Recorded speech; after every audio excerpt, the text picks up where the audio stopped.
Belajar dari Daud saat menghadapi Amalek. 1 Samuel 30 ayat 1 sampai ayat 25.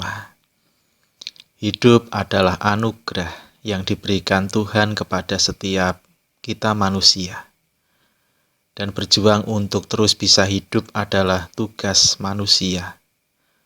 Berjuang untuk terhindar dari sakit penyakit dan terhindar dari segala tindakan yang mengancam hidup manusia. Daud tidak ingin hidupnya mati sia-sia di tangan Raja Saul. Dia masih harus banyak berkarya menghasilkan banyak hal yang berguna bagi bangsanya. Dia sadar bahwa Tuhan sudah memilihnya sebagai pemimpin masa depan. Namun, siapa yang tidak takut jika hidupnya terancam oleh seorang raja yang bernama Raja Saul yang sedang menaruh rasa iri dan benci kepada dirinya.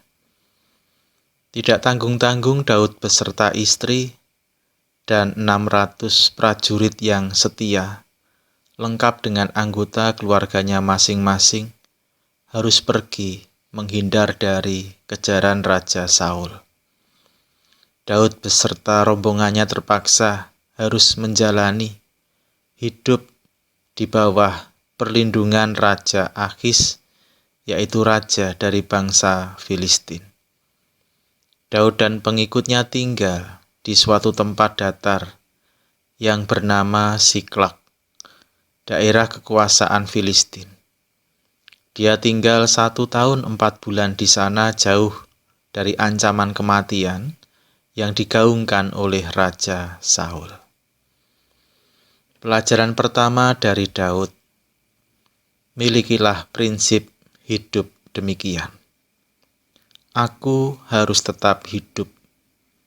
Seperti apapun bahaya yang datang, aku harus berusaha tetap hidup. Masih banyak yang harus aku lakukan bersama Tuhan. Keluarga dan bangsaku masih membutuhkan aku. Maka aku harus tetap bisa hidup.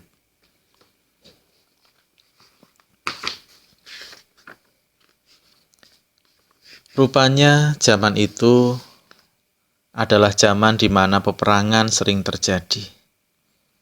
Filistin merencanakan untuk memerangi Israel. Mungkinkah Daud akan bergabung dengan Filistin untuk memerangi bangsanya sendiri? Tidak. Ternyata panglima-panglima perang bangsa Filistin tidak setuju Daud bergabung dengan mereka berperang melawan Israel. Daud dan 600 prajuritnya tidak jadi dilibatkan dalam perang melawan Israel. Mereka harus pulang ke Siklak. Namun Siklak sudah di bumi hanguskan oleh bangsa Amalek. Rupanya bangsa Amalek ini telah mencari kesempatan. Ketika Daud lengah bersama dengan prajuritnya pergi, mereka menyerang keluarga dan merampas segala harta milik Daud dan rombongan. Anak istri, harta benda, dengan segala jenis ternak dibawa sekarang menjadi barang-barang rampasan bangsa Amalek. Dan tempat tinggal mereka kemudian dibakar dan di bumi hanguskan. Daud tentunya sedih menyaksikan itu semua. Tambah sedih saat beberapa pengikutnya menaruh rasa tidak percaya kepada Daud, yang berniat melempari Daud dengan batu. Namun Daud masih dapat berpikir waras. Dia tidak terlarut dalam kepedihan. Dia harus sigap dalam bertindak yang benar. Dalam kekacauan itu, ia butuh ketenangan, dan caranya adalah dengan berdoa. Dia mengenakan efod dari Imam Abiatar bin Ahimelek untuk berdoa secara khusus untuk meminta petunjuk dari Tuhan Allah. dan Tuhan memberikan jawaban mengenai apa yang harus dilakukan Daud. Pelajaran kedua dari Daud. Saat kita sedih, tertekan oleh permasalahan hidup, janganlah kita buru-buru mengambil sikap sebelum memohon petunjuk yang dari Tuhan. Janganlah kita mengutamakan emosi belaka, tetapi gunakanlah pikiran yang sehat. Pikirkanlah masak-masak mengenai apa yang harus kita jalani kemudian.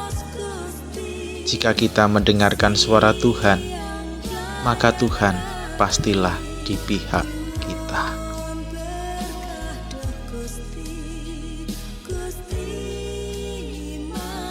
Daud akhirnya mendapat karunia yang dari Tuhan.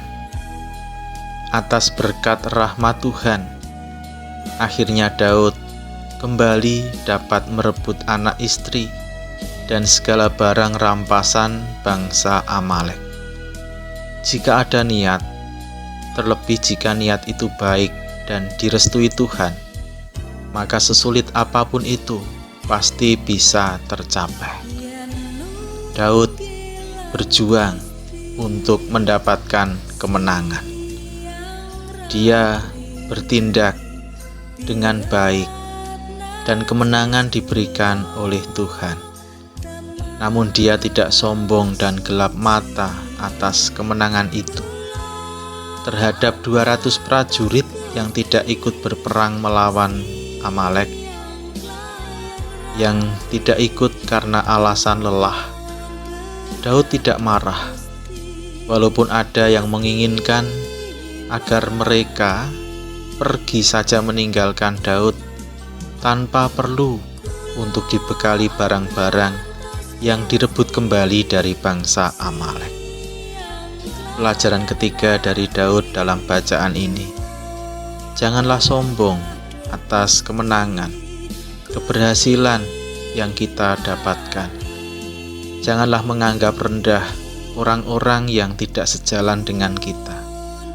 Anugerah dan keberhasilan kita akan jauh menjadi lebih berguna jika kita tidak menikmatinya sendiri, namun bisa kita bagi kepada orang-orang yang ada di sekitar kita, termasuk mereka yang mungkin tidak sejalan dengan kita. Selamat Hari Rabu, Tuhan memberkati.